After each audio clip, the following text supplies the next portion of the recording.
Let's talk about new construction. What's happening here in Utah with new builders or new home builders? So, with this pandemic, prior to, let's just say 2019, you could go into a model home and you could say, hey, what are your floor plans?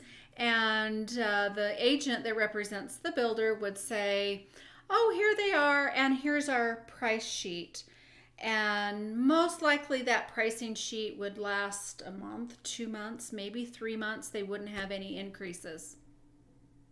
Now, when you walk in, you say hi to the agent representing the builder, and what are your floor plans? And they say, oh, well, we don't have anything available right now, but this is the floor plans.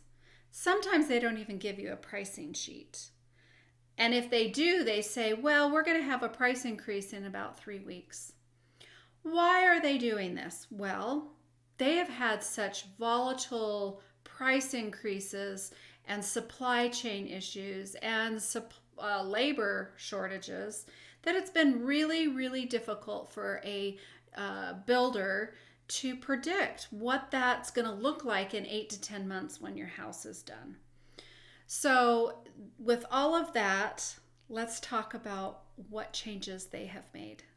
Probably back in 2020 and in 2021, builders were canceling contracts. Not all builders, but some builders, and you probably heard that on the news, that they were canceling their contracts with their buyers. Buyers would get to the end of construction or halfway through, and most builders were giving the option to that buyer to come in at a higher price, $40,000, $60,000 to even $100,000 more, a price increase. And the buyer could say, yeah, I still need to build that home. Or they say, oh, hey, I can't even qualify for that now. And they would cancel the contract. And it was a big deal. Can you imagine banking on a brand new home that you've been to the design center and you've picked all that stuff out, and now you don't have a home? It was devastating for buyers, and builders knew this. I'm sure they didn't want to cancel the contract, but they needed to stay in business and keep building their homes. And so they had to make a choice, and that was to have the buyer pay more. Then we saw builders doing lists. We saw them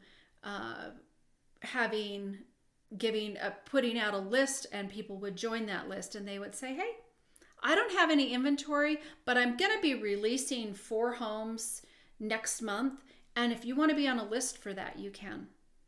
Or they would say, yeah, you can get on a list, and that list would cost you $50 to be on. Or another option builders were looking at was to just have people do their highest and best. They would release a house and get it to 90 days out, and they would know their costs, so they would release it and say, give us your highest and best. And you go, I don't even really know what that means, and hopefully you have an agent representing you that knew what that meant, and they could walk you through that process. That means that the builder isn't going to counter with you on price, that you would just do the highest that you felt comfortable doing. Another option was escalation clause. That means that you say in your offer, of course it's going to be your highest and best, right?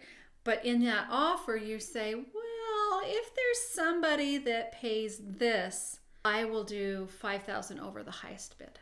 So if you're doing your highest and best, what about the appraisal? What if the appraisal doesn't come in?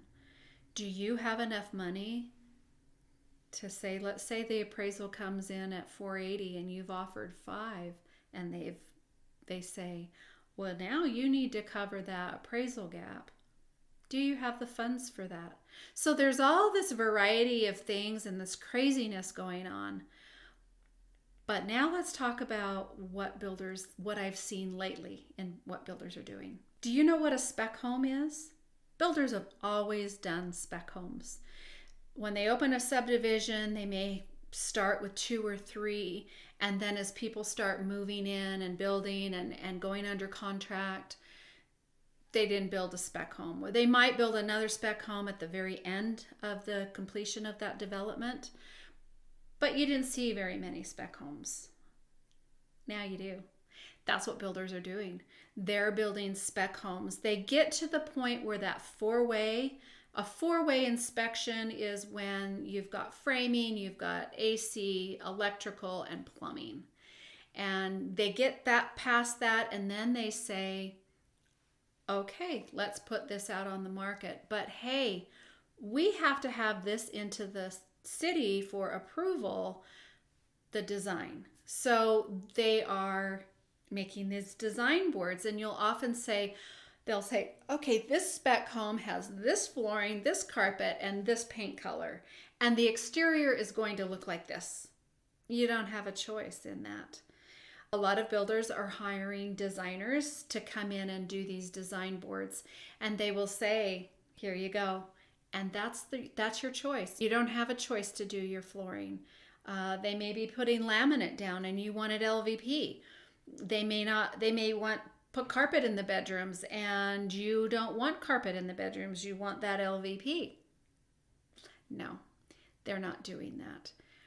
I think with builders doing the way they're doing it now and building those spec homes, I think it might get us back into a more stable market with new construction where buyers are staying under contract. They know their price going in. I think it's a beautiful thing. But how would you feel would you do it? Would you be okay with buying a house when you have no choice? Let me know in the comments below. I'm interested to see how many people are okay or not okay with that. If you like this video, please watch some more. I've got new videos coming up with new construction, some beautiful model homes that I'll be showing you. And look at the other videos on new construction, and I've done a series on patio homes as well. So I hope everyone's having a great day, and I'll see you next time on the next video.